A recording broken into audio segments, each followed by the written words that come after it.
ઝારખંડમાં વિધાનસભા ચૂંટણી 2024 માટે મતગણતરી કેન્દ્રો સંપૂર્ણ રીતે તૈયાર. ઝારખંડમાં વિધાનસભા ચૂંટણી 2024 માટે મતગણતરી કેન્દ્રો સંપૂર્ણ રીતે તૈયાર છે.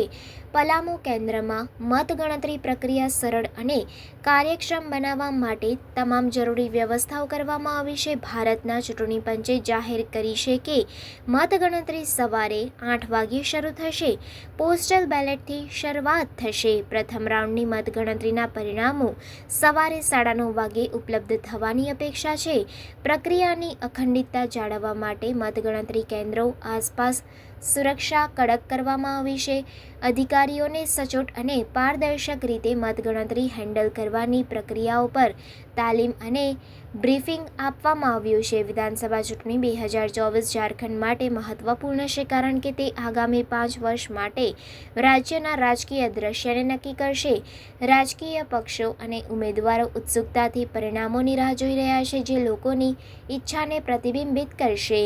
ચૂંટણી પંચે મતગણતરીની પ્રગતિ વિશે જનતાને માહિતગાર રાખવા માટે લાઈવ અપડેટ્સ અને ટ્રેકિંગ સિસ્ટમ પણ સ્થાપિત કરી છે.